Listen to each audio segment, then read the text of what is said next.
नमस्कार, संतोष की रिपोर्ट में आप सबों का स्वागत है। और आज हम संतोष की रिपोर्ट में चर्चा करने जा रहे हैं कि बीजेपी के जो फायर ब्रांड नेता हैं, जिनकी पहचान रही है एक खास तरीके की नैरेटिव सेट करने को लेकर, वो नेता आजकल बात तो कुछ उसी अंदाज में कर रहे हैं, लेकिन नैरेटिव सेट नहीं हो रहा है। कुछ दिन पहले जोगी ने कह दिया बटोगे तो कटोगे, बांग्लादेश का हाल देख लीजिए, याद होगा ना। हेमंत बिश्व शर्मा असम के जो मुख्यमंत्री हैं, उस शुक्रवार को नमाज पढ़ने को लेकर जो 2 घंटे की छुट्टी होती थी, उस छुट्टी में कटौती करके एक नए तरीके की फिर से हवा देने की कोशिश की।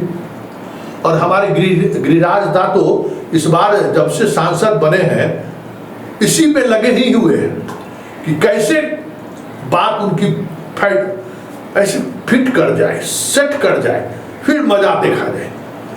इस बार तो हद कर दी हो, एकदम आजकल त्रिशूल लेके घूम रहे हैं और कह रहे हैं कि अगर उसके पास पिस्टलवा होता ना तो गोलियां मार देता। अरे गिरिराज, आपका तो 56 इंच की सेना है, आप क्या डरते हैं? आई त्रिशूल लेके घूम रहे हैं। अरे बाबा, जिस लड़के के साथ ये घटना घटी है वो जेल चला गया, और वो कोई स्लीपर सेल नहीं है, वो बलिया का वार्ड पार्षद और हमेशा हंगामा इसी तरह से करते ही रहता है। आपका जिलाध्यक्ष भी था, वो है थोड़ा मन मिजाज उसका वही है कि हम प्रोटेस्ट कर, आप में समझते ही ना, आप वाला सबका क्या हाल रहता है। अतिवादी होता है, सब वामपंथी, आप वो लोग अतिवादी है, एकदम प्रदर्शन कर देंगे तो कर देंगे। तो गिरिराज दास से आमने सामने हो गया, तब उसको भी जिस तरीके से ये रंग देने की कोशिश कर रहे हैं, लेकिन रंगवा चढ़ नहीं रहा, बड़ा मुश्किल में है ये लोग। इस तरीके का बयान सीधे तौर पर समझिए ना कि बटोगे तो कटोगे, बांग्लादेश में हाल देख लो, जोगी बोल रहे हैं। हेमंत बिश्व शर्मा जो कर रहे हैं सो करिए रहे हैं, और गिरिराज दादा पूरा ताकते झोंके हुए हैं, फिर भी गोटी लाल इन लोगों का नहीं हो रहा है। आखिर इसकी वजह क्या है? और अगर जो वजह है वो 2024 के बाद जितने चुनाव आने वाले हैं, उन चुनावों में भी इसी तरीके से मिसफायर करता रह गया, तो फिर बीजेपी और संघ का होगा क्या? अभी केरल में मंथन हो रहा था, उसमें पार्लियामेंट के चुनाव के रिजल्ट को लेकर भी समीक्षा हुई है।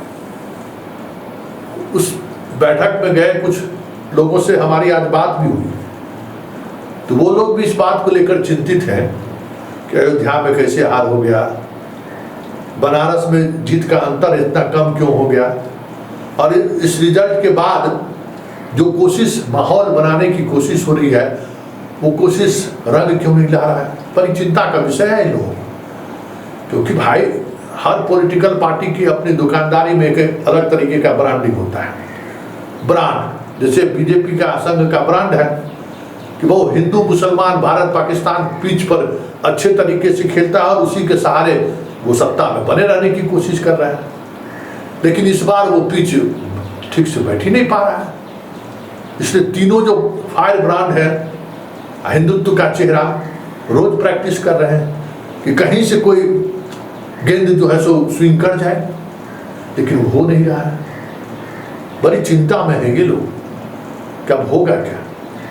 क्योंकि इसके अलावा इन लोगों के और दूसरा पॉलिटिक्स आता ही नहीं है ना, कि कुछ खास तरीके का पिच पर बैटिंग करने का अगर आपको आदत हो गया, तो वो अब दूसरा है पिच जैसे बदलेगा कि 0 पर आउट होइएगा। एक दौर में था ना, भारतीय खिलाड़ी जब ऑस्ट्रेलिया वगैरह जाता था तो टिक ही नहीं पाता, 100 रन पर ऑल आउट।